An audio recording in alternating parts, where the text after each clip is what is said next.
I was just saying, that's really what we're all here doing, right? We're all here wanting to see and know more, what some people call Lord, but it's really the true and highest self, that place of bliss, love, harmony that we already are.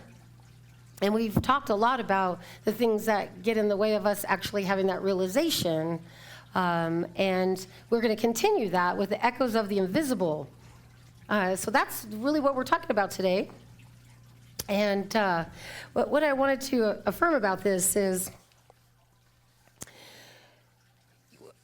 when we have deep spiritual realizations or ahas, it can impact us so profoundly, as much as the thing that we are trying to learn to love about ourselves, that spiritual aha or wisdom comes, and then we start to see that everywhere as much as maybe we saw the problem. It's kind of, you decide you want a yellow car and you see a yellow car everywhere, right? Wherever our attention goes, that energy flows. And the advice I've been given often is, well, now you've had this deep insight. Don't talk about it, don't share it, don't go teach, don't go solving the world's problems until you've embodied it or become it. And what happens is you take on that truth. If you get that wisdom from somebody you respect, you're like, yes, of course. And then you go, and the moment something comes up, you're like, I have the answer for that. And we start to share something before we've truly become it. And I know this is something that I like to do and can hide a little bit behind. I'm not doing that quite that way. So this talk is about the invisible echoes. How do we live our lives with the new insight, but we still feel the inclination that our body is still pulling us in the old direction? Or we find that we've had this beautiful insight, and we go for a few days, and then bam, the next thing we know, we have this habitual reaction to problem, because it's easy to live the teaching when everything is sweet and sunny and nice. It's harder to live that spiritual insight when things seem to be pressing down and rolling over, or somebody's really annoyed you or triggered you. And this is the sweet spot of spirituality, is that when that difficult time comes, and it does because we're human beings, is that we get to see how to implement that insight or that teaching.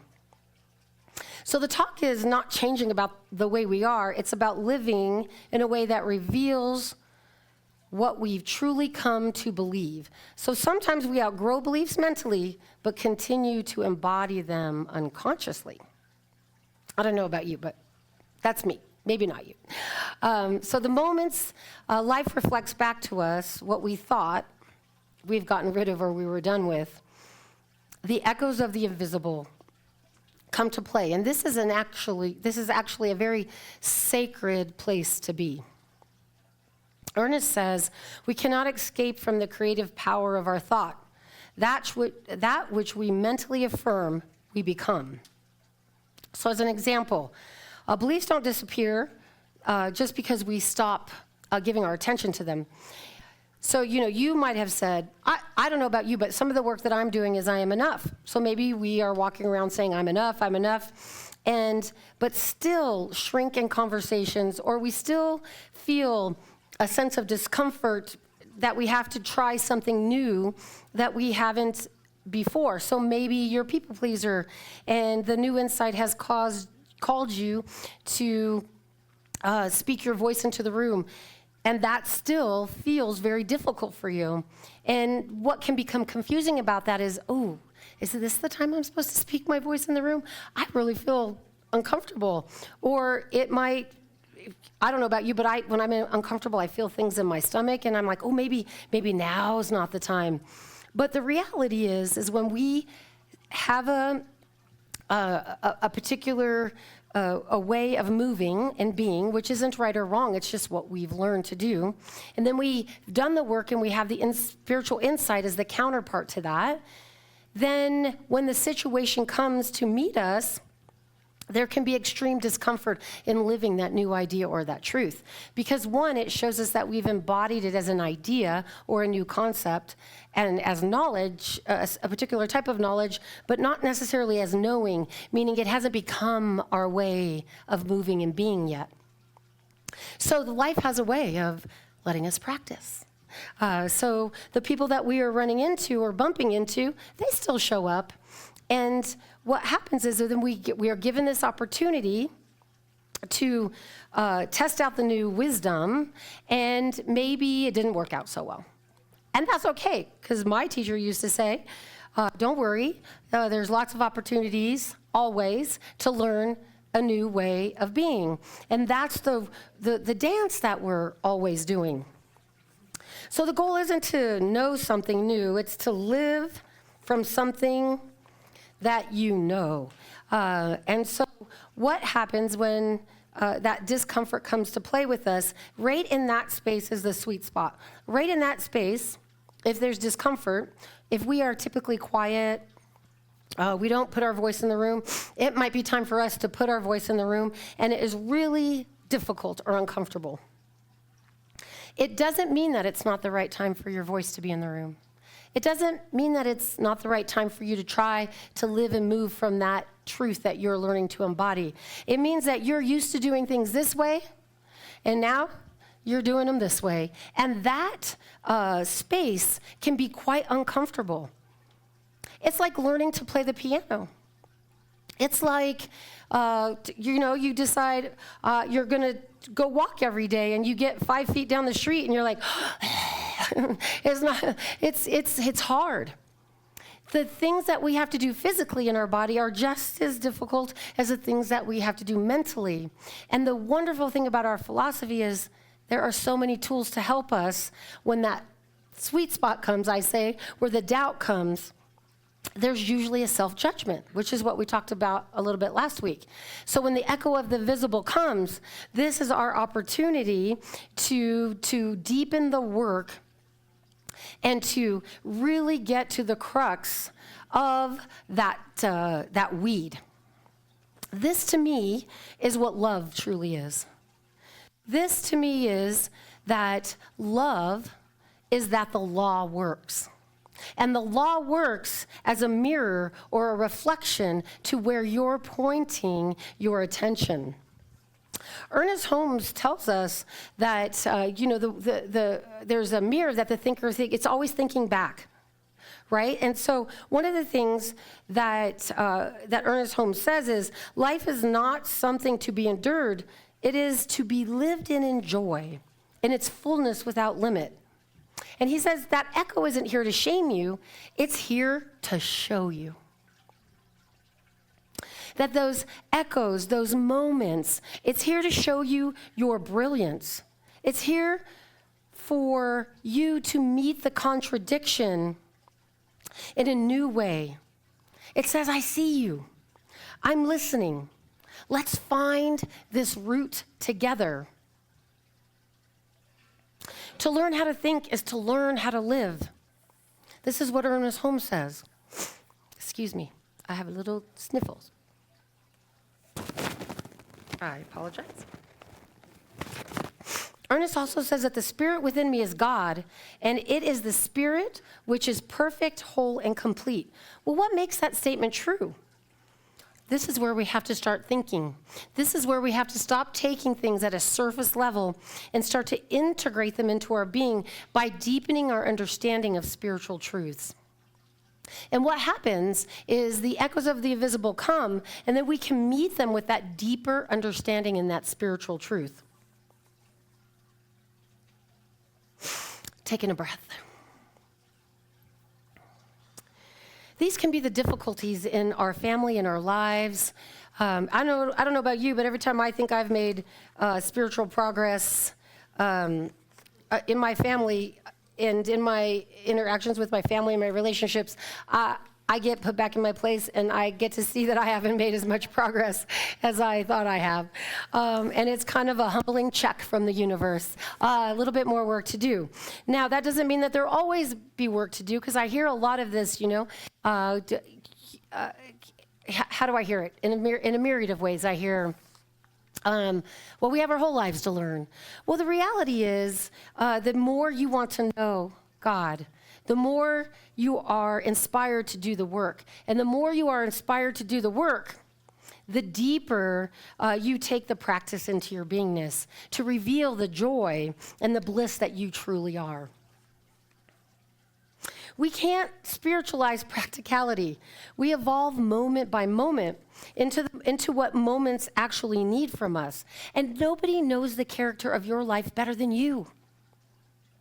And what I have discovered is we can make the character, us, Tracey, whoever and whatever your name is, we can make that character a villain. And we become the villain in our own story by judging the way we move and have our being. And then we attract people to show us that we still have this.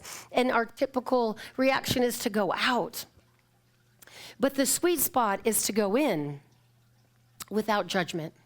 The sweet spot is to start looking at your habit, addiction. I don't mind the phone. It causes a lot of controversy in my house because that's where I go to zone out, scrolling, and I could say, I'm looking for spiritual wisdom for my son to talk. And Bill will say, well, you have kids to feed. And I'm like, yes. So my point is that we all have these things that distract us from our spiritual knowingness, our spiritual aliveness, from who we really are. We all have things that distract us from that. And I don't know about you, then I can feel a little guilty that I was on my phone and that the kids need to be fed and that I ignored them. And then I can just be like, bad Tracey, and really dig in. Again, there's the sweet spot. If I can say to the character in my story, it's okay, you were looking for a little way to escape. Now it's time practically to get back to work. There's kids to feed, there's things to do, there's laundry to do. And we can, but it is not effective for us to make a villain out of our own character in our own story. Right? It is your job to make the hero out of the character in your story. And some people might not have made us feel this way. I was watching a movie with Luke, Ice Age Buck Wild. And there's these two little characters. I believe they're Eddie and Crash. And they're these two little annoying meerkat kind of fellows. And they're going up this mountain. I mean, they're put way up the mountain. The movie starts with them going way, way, way, way, way up the mountain with the sled. And they get up there, and one says, that's a long way down. And the other one says, only if you get to the bottom. And I thought, there's some spiritual wisdom in that I need to share. And then I thought, what if we reversed it? It's a long way to the top, right? It's a long way to the top, but only if you get there. So this journey that we're taking can seem like it's a long way. It's been a long time. I haven't seen you, God, Lord, Creator, whatever you want to call it. I want to know you more. I want to be with you. What is distracting us from that? Because we can use that to make us a villain in our own story as well. I don't have time to meditate. I've got to do this. I've got to do that. And I've learned that structure, although I was repelled by it for many years of my life, because I thought structure meant lack of freedom. Actually, practically, structure gives me a lot more freedom because I have then a plan in place to make sure that I hit everything that I have deemed important in my life. And that then I don't have that guilty feeling. Then I have given each commitment that I've made time and attention. And if I haven't gotten to something practically, then I can let myself off the hook and move it to my day tomorrow. So this is why structure becomes very important in the practical living, because we can't spiritual bypass. Well, we can and we do. I'm a good one at that. But we want to move away from spiritual bypassing and using ideas and concepts to take us away from the reality of our living, because actually they're the same. We're off course only when we're trying to be something or trying to get others to see what we ourselves haven't fully lived, right? So we have this spiritual insight, and this is really good. And then we see it in somebody else, and they're like, I'm learning to be a good listener. Listen. And I'm waiting to get to the end. Ooh, that's really good. Something came up for me while you were talking. Oh, Tracey, how could you be listening if something came up for you while you were talking? Spiritually, when you are in tune with that idea, it's not something you will think about. It's something you embody, and then the listening is that you're not thinking at all. And you don't even know what that person needs until that person is done, and then spirit, in its full evolution, comes to the forefront to offer this embodiment of wisdom. But it's not what you think this person needs. But it does start out that way. And you know what? That's okay. That's okay, because what it tells us is that if we even look at that everything the mind is doing is trying to accomplish something to turn the villain into a hero when you start on the spiritual path. Right? We make this 380 that we don't want. I don't know about you, but what drew me here was I really didn't like Tracey too much. I didn't like that she was drama, and I didn't like that it just seemed to keep repeating the old same patterns around 2010. It just seemed like wherever I went with me. And I couldn't really blame that boss, or I couldn't really blame. Now, it didn't mean that they weren't unkind or they didn't do what they did, but it did mean that I reacted to them the same way in which I continually reacted, and I wanted something different. And for me, I remember just crying out, I just need to know you more in a different way. I need to learn to like me. And I knew that if I went with me wherever I did, and you do, that something had to shift inside me from being at odds with the person to learning how I became the person.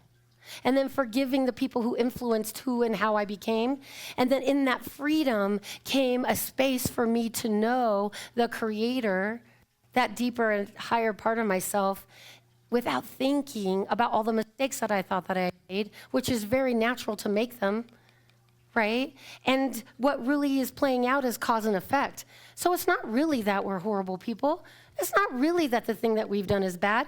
The mind is always trying to get its good. If someone's robbing a grocery store, that mind believed that that's the only way it could get its good. Now it has to pay the price for getting its good if it gets caught. And what happens is it becomes a habit if it doesn't get caught, and then finally it does. And then there is a sweet spot to meet itself. Because someone then, if the person is seeking, will come in and say, hey, you don't have to get your good that way. You're already good. You're already God.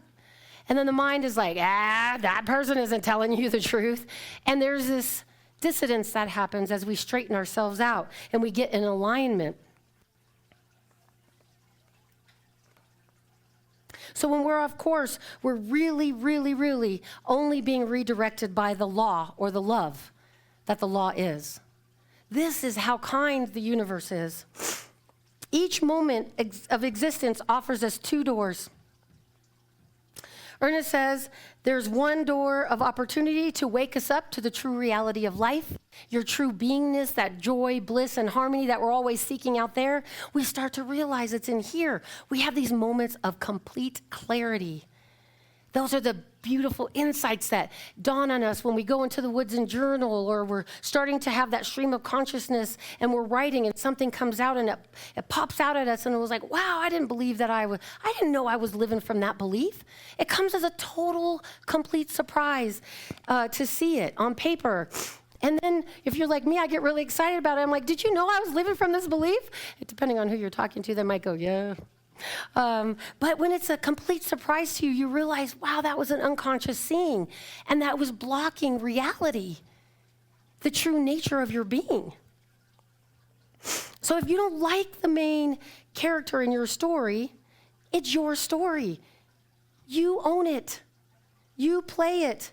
You will always feel like the villain in your own story, unless you start to look at the ways you judge yourself and start having some forgiveness and discovering how on earth you got to that mindset. So one door, one opportunity is to wake up to true reality. The other is a chance to be distracted from it and just keep going in the loop, in the matrix, in the wherever you go, you take you with you, right? But there's something that has to happen. There has to be a complete and utter honesty with oneself. And that can mask as judgment too. So we have to become very super aware of every thought that trickles in and write them down so we can start to see our framework of how we spiritualize things, of how we move and have our being in reality, and what we're trying to hide from, and the discomfort of letting go of an old idea and stepping into a new and profound you. Anybody that I know that stepped into a new version of themselves would say, that is the hardest thing I have ever done.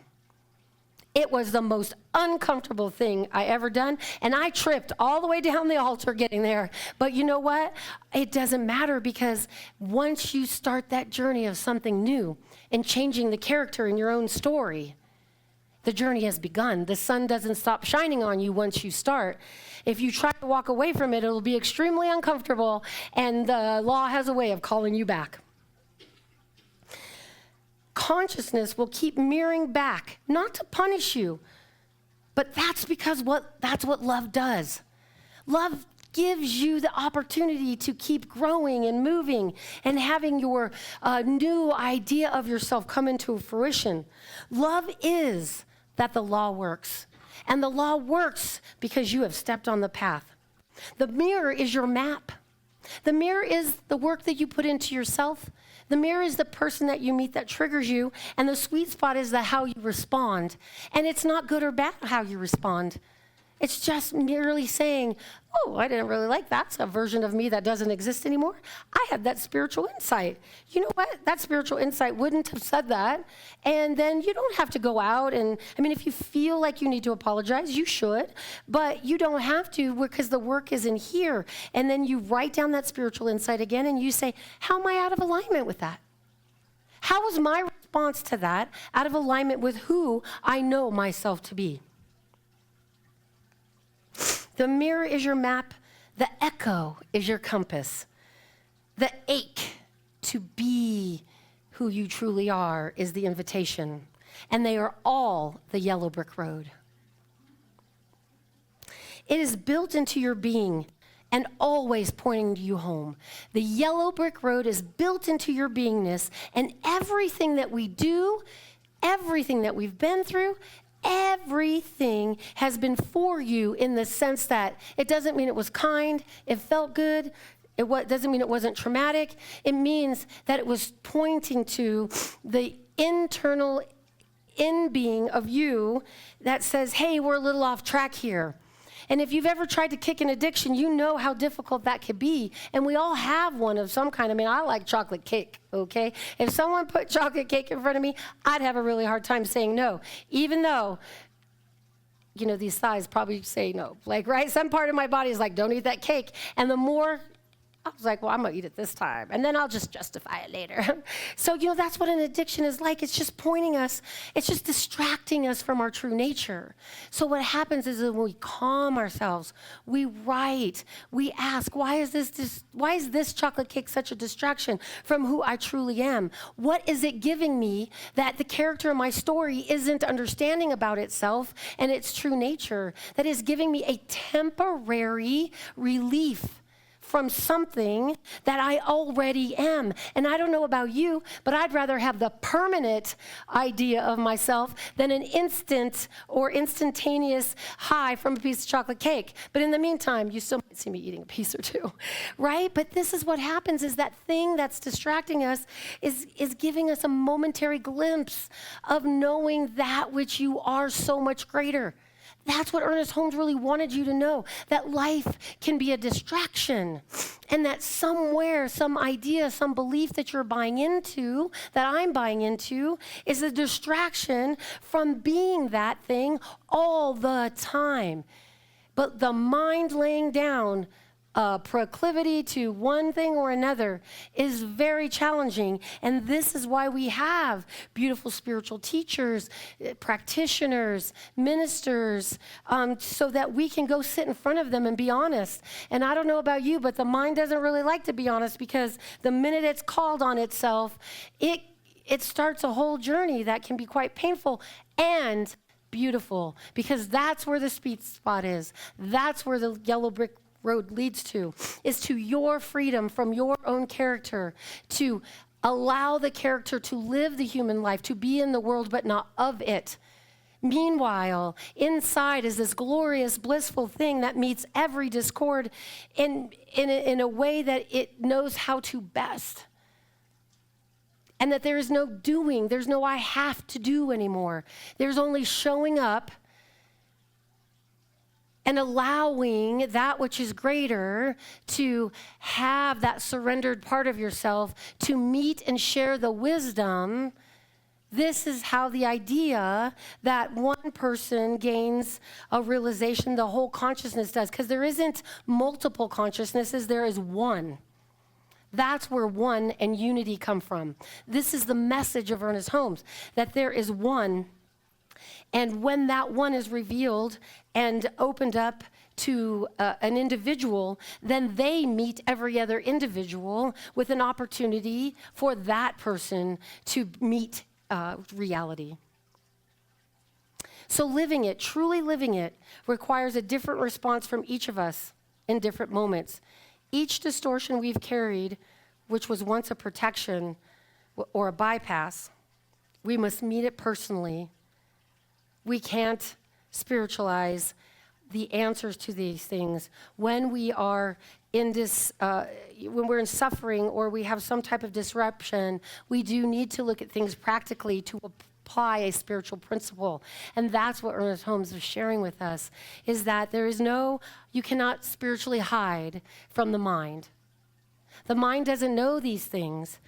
So these things invite the soul to come to the forefront, that which is greater in us. And then we, because we have choice, can quiet the mind down. And we can ask, what am I choosing here? What am I looking at here? How am I looking at it? Is there something here that needs me to be revealed, to be greater? If that's truly what I want, then in our philosophy, this is where we talk about responsibility. This is the true teaching, is that we are all each individually responsible for our own freedom, from our own mind, from our own character in the story. And how we support each other as community is to know that truth for yourself, and then you know it for others. And then the empathy that naturally arises from the lack of judgment for yourself. If you have no judgment for yourself, then you'll see no judgment for others. And then this compassion and empathy that we're always trying to cultivate is actually who we are. When we lose that judgment for us, it naturally oozes out of you for others. You don't have to try to be it. That's the beauty of our teaching. That's the beauty of who you truly are. That's the beauty of your being. And I will be here to remind myself and you of it every Sunday. You are good. You are the creator expressing itself through your own individuation of your own character.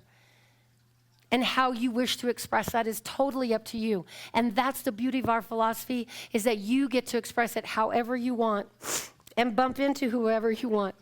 And then we see where the law of attraction, or the law of cause and effect enters into the teaching, because we can gently remind each other it's just a shift. It's just a shift.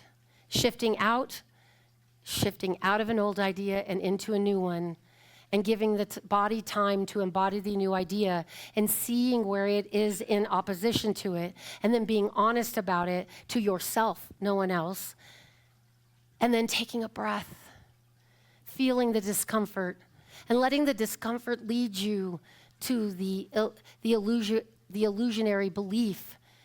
And then once you see it, and it's undone, and the weed is pulled up from the root, the work on that is done. And there's a new and profound sense of being, like Dorothy skipping down that yellow brick road, knowing where she was going. The yellow brick road is in you. It's your divine map. It's your divine destiny. And there is no hurry, and there is no rush, because what you seek, you already are. It is for you to believe that and to find out what it means to you in your life and what you're traversing and what your path is on. And I know that it has worked for me, so I can stand up here and say that that's something that I embody within myself. And when I get off course, I just give myself a break and try again without making myself the bad guy, without making myself stupid, without making myself, oh gosh, I can tell myself some things about myself that I would never say to another human being.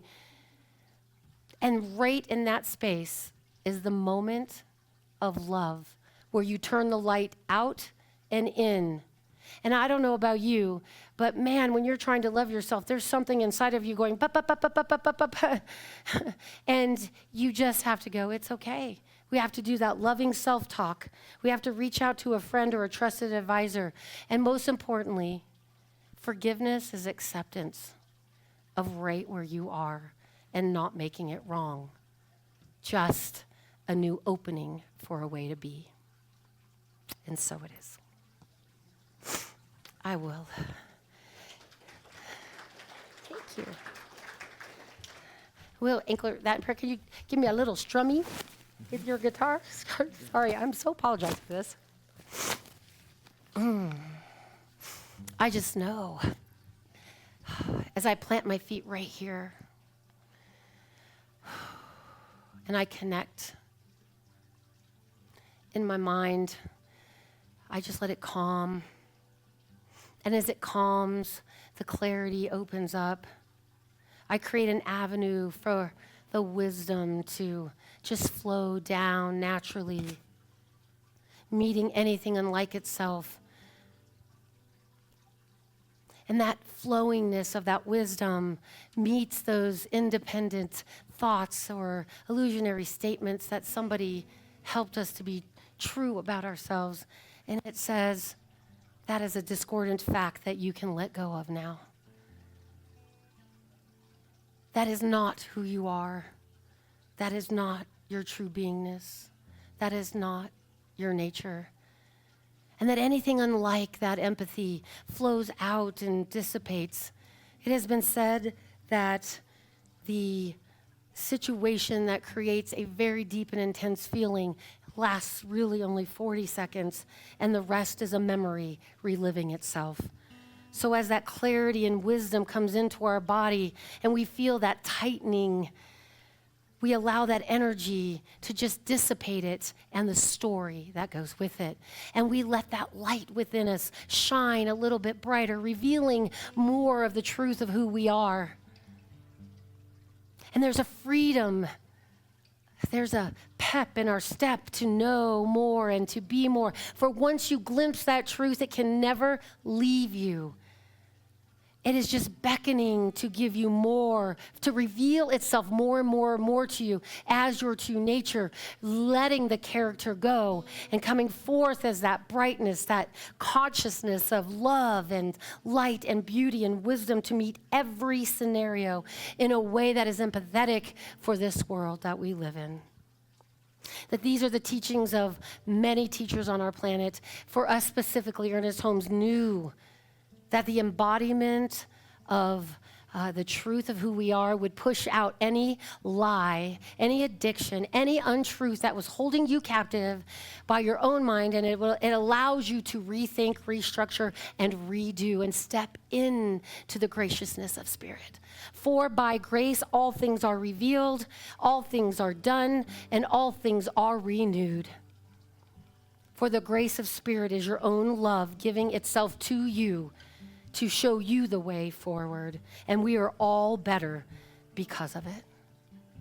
I release these words into the law, knowing that cannot be returned void, for the voices of the ages, the wisdom of the masters, the so many beautiful teachers that have appeared on our planet to give us the practical steps of stepping into our beautiful beingness of truth are revealed through each of us. There is no one person that is better, higher, or lower. We are all the same. It's merely a skill of being still and knowing who you are. I release these into the law, knowing it cannot be returned void, for Spirit is as Spirit does. And say with me, and so it is.